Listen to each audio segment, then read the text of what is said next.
Hey there, aspiring guitarists. This is our How to Choose a Beginning Guitar Part 1A. I'm going to call it 1A because we actually had a Part 1 that was an introduction. I've got all my high-tech stuff here. I've got my pointer, which is my handy-dandy back scratcher. Yeah, I know, but hey, it works. You know, it's like the TV show that talked about them developing a pen to write in space, you know, to where it would write upside down because of gravity. And somebody finally said, why don't we just use a pencil? So, anyway, let's get at this. I apologize. I think I can see. Yeah, I can see it. All right. Choosing a beginner guitar. Now, I've broken this down and we're going to discuss it, but understand some of these things are going to overlap into other things. Okay, for instance, acoustic and electric is going to overlap with size, strings, several things. So remember, I encouraged you in the pre-video to get a pencil or a pen and a piece of paper, a writing instrument, or you can pause the video and just look. I mean, I understand. I still think one of the most valuable tools in the world is a pencil. And I'm going to apply some of that practicality to some of the things here. So, you know, some people don't even give a thought to choosing a beginning guitar. They got one from a relative. Well, hey, there you go. That pretty much ended that game unless it doesn't work. But, you know, they go to a guitar shop. They see a deal online. They see this. They see that. They see the other. And they're just rolling with the punches. But that can get you in trouble. It's not real trouble, but it can make your guitar journey not so great. So, one of the first things we're going to have to talk about is acoustic, electric, or hybrids. And let me drag this in closer. There we go. All right, what I mean by hybrids, possibly a carbon fiber. Now, any one of these items we're talking about can spawn all kind of controversy. It just can. So let's talk about acoustics and electrics. I assume you know what an acoustic is. It's a guitar made out of wood, pretty much has a sound hole, and for the most part, even though they make an acoustic electric, it can be heard without an amplifier. The electrics, you can see them down. The blue one there is an electric. It can be heard, but it's designed to be heard with an amplifier. Now, that opens up a whole realm of possibilities that we're going to come back to after we talk about carbon fiber. Now, some people will automatically tell you not to get a carbon fiber, and they'll say, you know, it's not going to have the tone of wood. It's not, and it's not. But we're talking about a beginner guitar. There's a place for carbon fiber, and we'll talk about that tomorrow when I actually bring out the guitars, because carbon fiber, no, it's not going to have the tone of wood, but it's a very durable substance that if you drop it, most of the time will survive, unlike an acoustic or an electric. So let's move on and we're going to circle back. Size and body types. Okay, they kind of go hand in hand. A typical big guitar, and they come in sizes. A big guitar is known as, the average one is a dreadnought. It's your regular guitar. You can see the one that's got the lighter toned skin back there, and then see the one at the end. Those are dreadnoughts, where right in the middle of them are little smaller size guitar, traveler size. Now, I didn't do this video to get into all the different, because there are all kind of names. Half size, 3/4 size, traveler, parlor, grand auditorium, concert, dreadnought, jumbo. It goes on and on and on. But it does matter.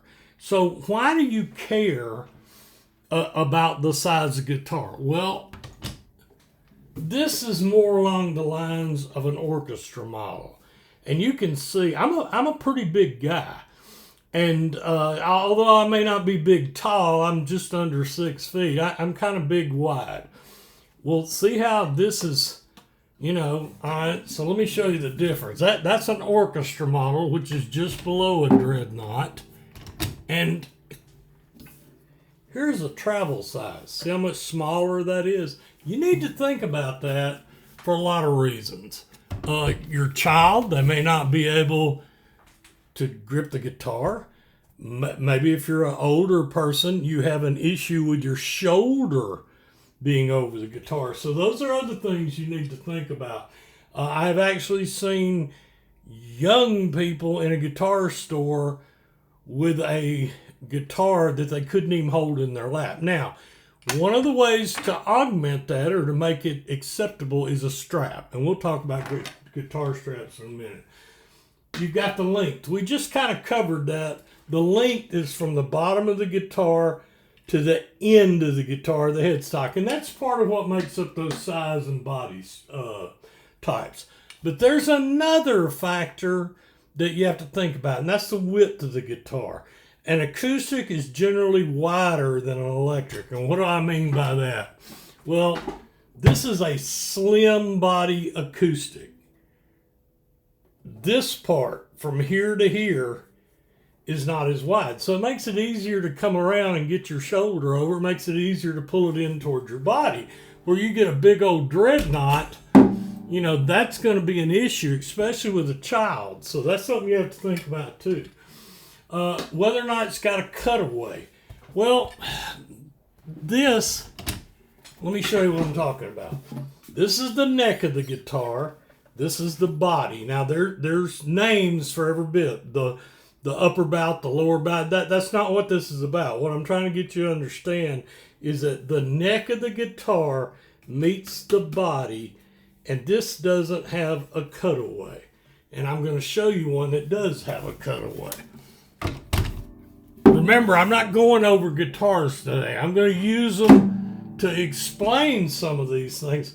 This has a cutaway, and the cutaway is right here. What does that mean? It gives you access where the other guitar stopped. You could get to right here where the neck met the body. The cutaway allows you to get down here. Now, that may not mean a whole lot to a beginning guitarist because he's not going to play down there too much. But it could mean something if you're trying to retain the guitar for later. Just put that in the back of your head.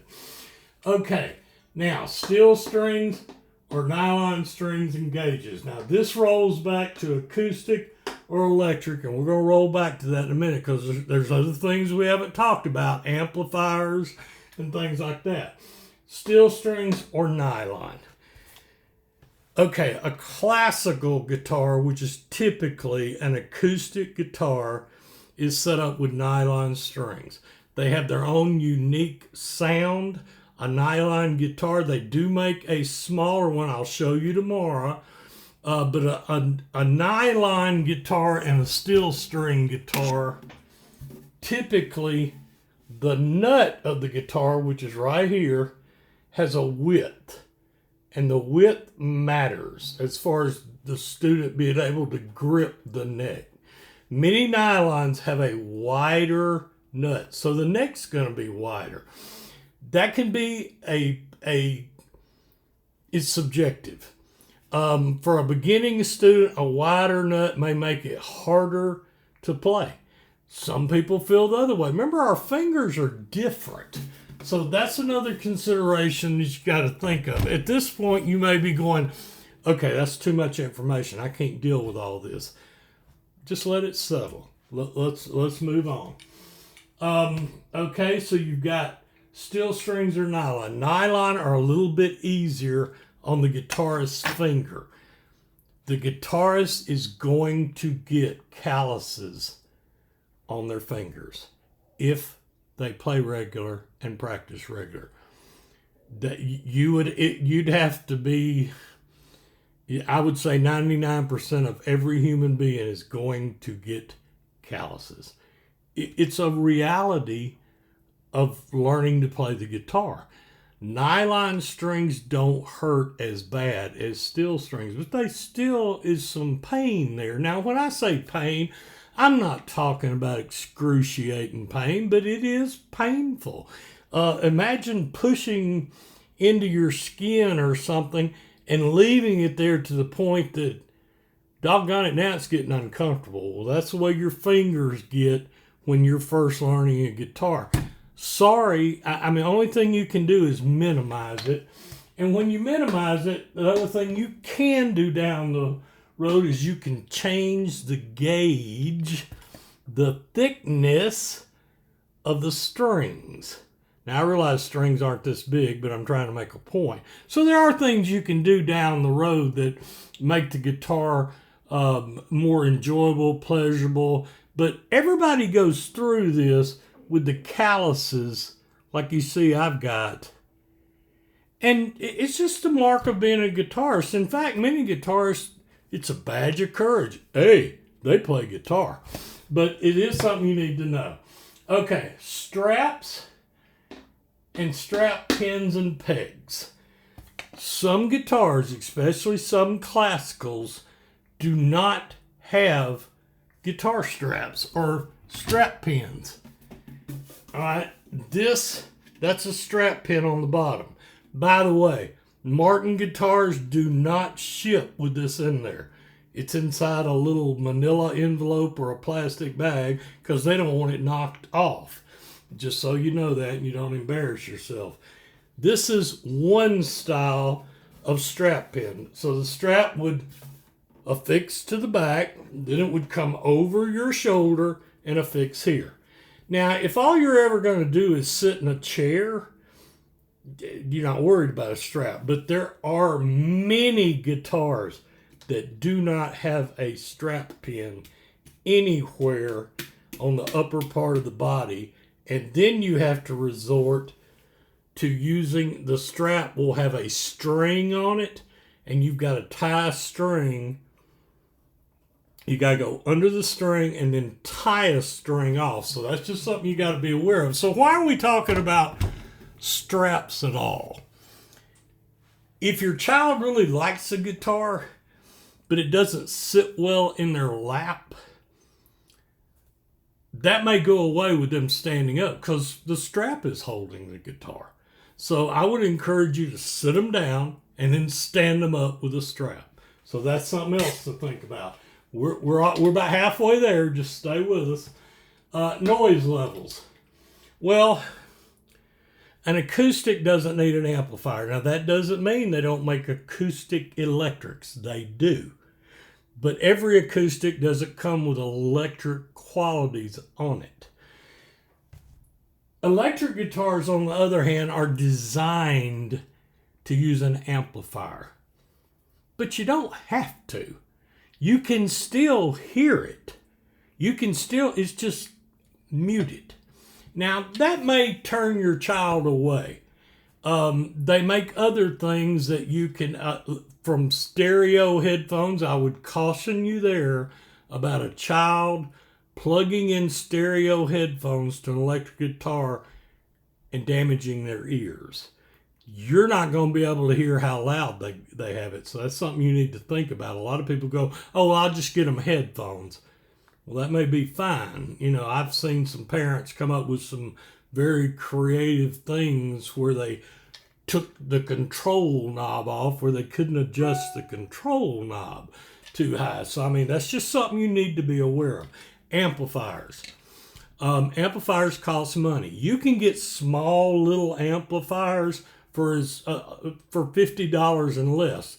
You can get a one-person amp from major brands for around $100, but it is something you got to think about. So when you're back to noise levels, we've probably all heard some parent talk about their kid playing drums in the middle of the night. Well, now that's I can't help you there.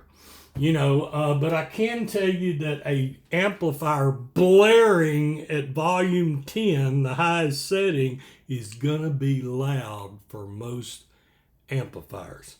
Some acoustic guitars are louder than others. Get a pick Strum the guitar hard. See if you can tolerate how loud. Just know the kids, most kids like loud. They do. Nothing I can do about that. They just do. If you want it controlled, that's on you. You just need to be aware of it. Okay, needed accessories. All right, I'm assuming that you're going to somehow provide yourself or your child or grandchild a means to learn the guitar.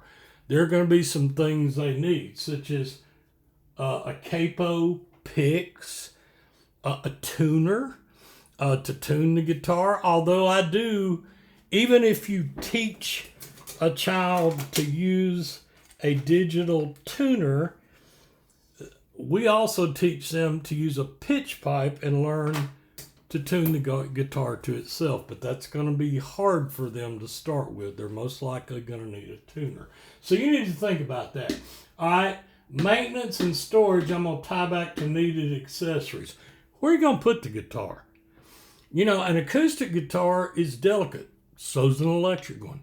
An electric one, which we haven't really talked about yet, but we're going to, is heavier than an acoustic guitar. An acoustic guitar has a hollow body with a sound hole that helps with the projection.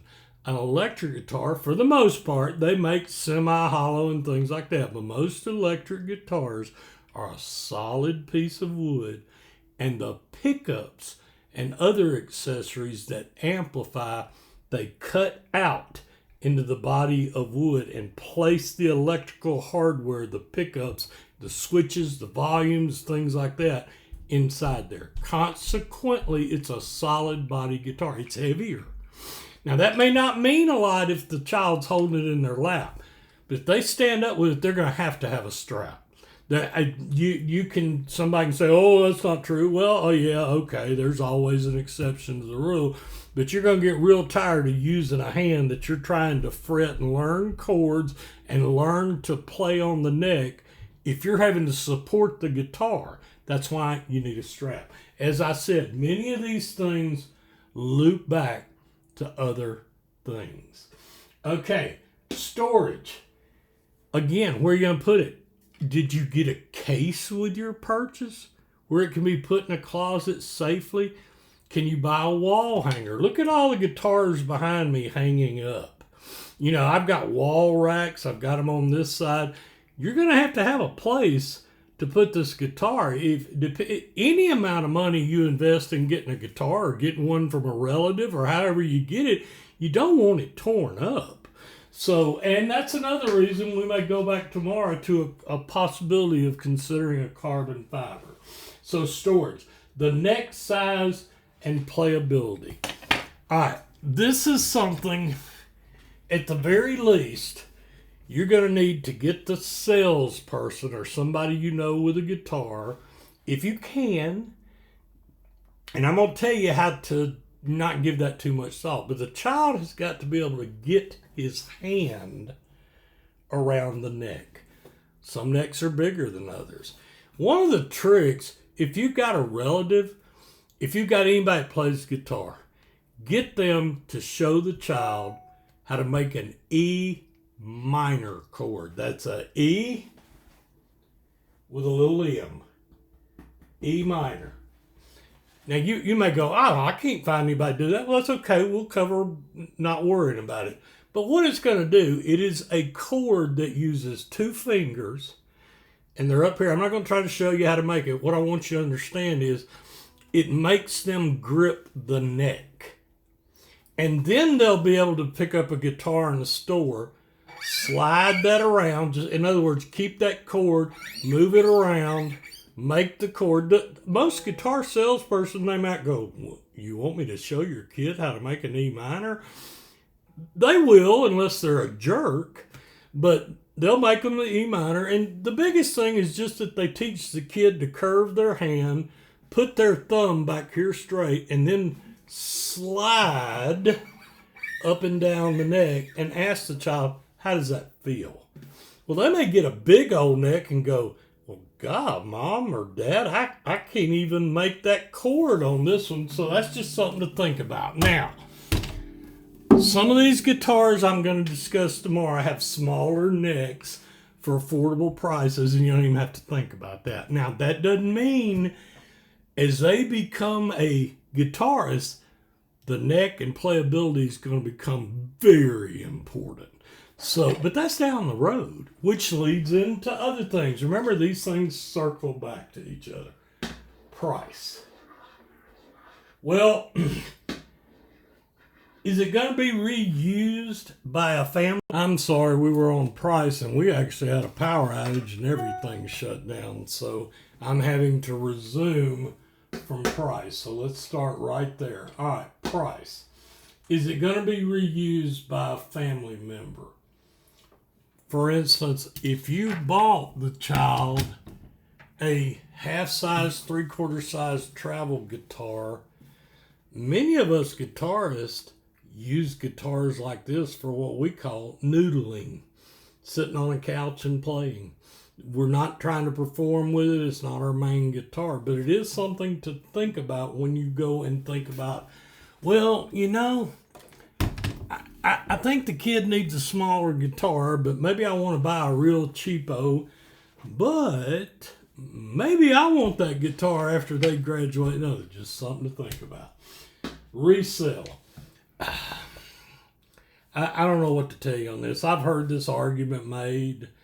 You know, if you're fortunate enough to be loaded with money, I can tell you there were times in my life that I had the money to buy my three sons things, and I was not willing to spend what the family down the street or the pillars of the community were spending. I just thought there were values to that. But I mean, hey, if you want to consider the resale value of the guitar, I can tell you this.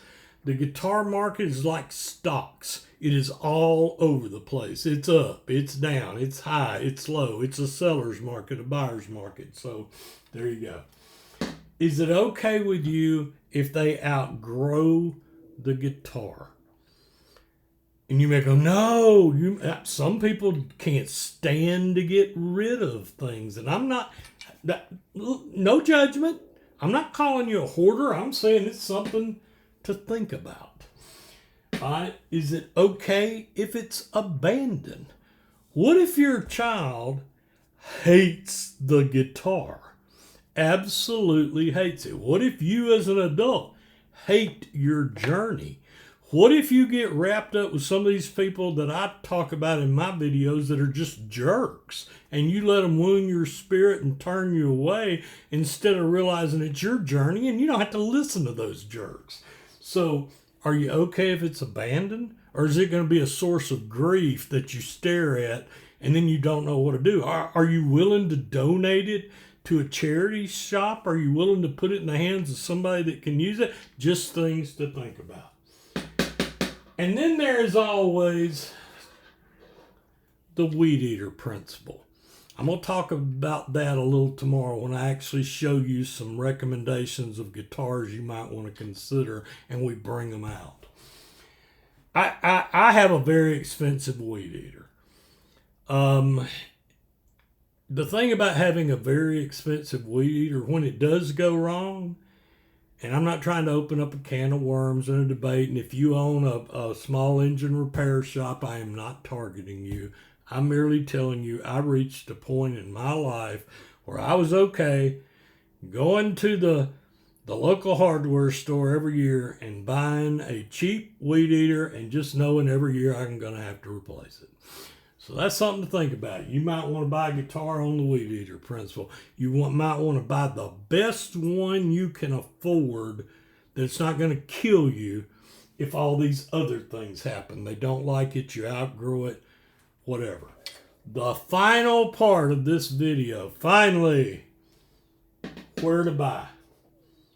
Online, store, or maybe you're going to get one from a relative or a yard sale or this. Some people say, oh, don't dare get one from a yard sale. I beg to differ. If you have a person that knows guitars with you, you can find some wonderful guitars at a yard sale. many people went through something like we talked about, but let me caution you, just because the guitar looks pretty doesn't mean it's going to be playable. There are many a guitar that they fancied up the pick guard or made a fancy color that would be better off as a hammer. So I would suggest, if you're going to go that light, to take someone with you. If you're going to take the online route, that's where you might want to tie this in to getting a lower price guitar, and using a reputable online service. Some are better than others, subjective again. Some of the major players are Sweetwater, Guitar Center, Musician's Friend, and there's all kind of them, and it's all subjective.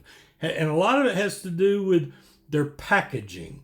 Are they going to double box a guitar? Well, if you work all day long, are you going to be there when a delivery service comes? Do you have the ability with your delivery service to send it at a pickup location like a drugstore or Walgreens or something like that? It is something you got to think about if you buy online.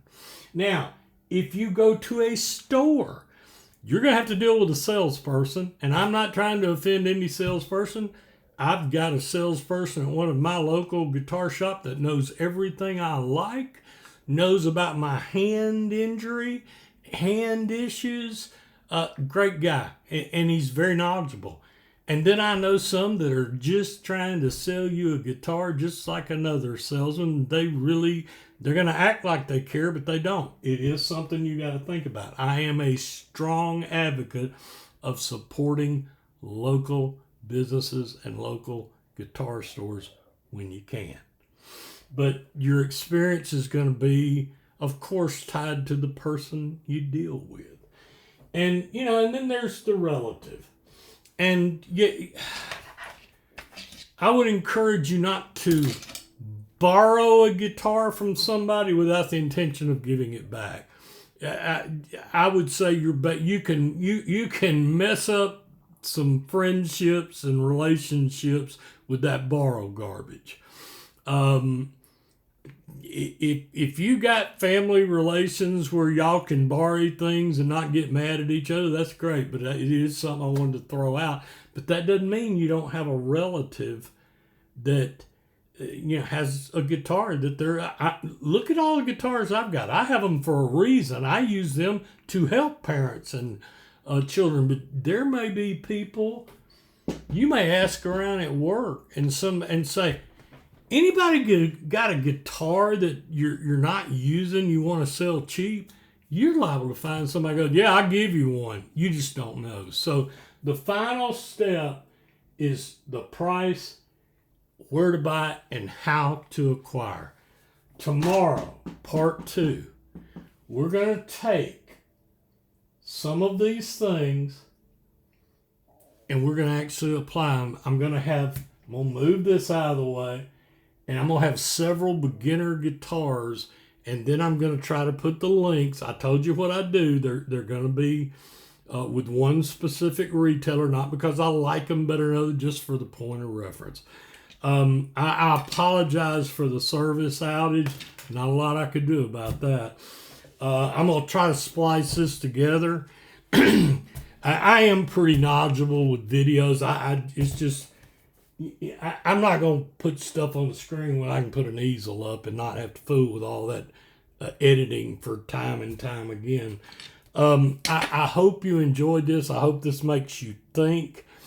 I totally realize it might have sent you down a rabbit hole, and that was not my intention. That's why I encourage you to get a pencil and a piece of paper and write those things down. But it is things to think about. A child, a student getting a guitar that's not going to frustrate them can be very important. The first guitar I ever had a wide neck, and the string action, how hard you had to press down, was terrible, painful, hard to make a guitar, a chord. I didn't care though. I wanted to play the guitar. As you've heard me in my other videos, I cut grass for 3 summers to buy my first decent guitar. Now, that doesn't mean your child's going to be the same way. These are things to think about. Can I tell you exactly what guitar to buy? Of course not. I can make some recommendations. I'm excited that you, your child, your grandchild, the kid next door, that someone's about to begin a guitar journey. So part 2 is going to show guitars. Part 3 is going to be what's next after you get the guitar. I am so glad you stayed with us. Hope you have a blessed guitar journey, even one to come. And as always, happy picking.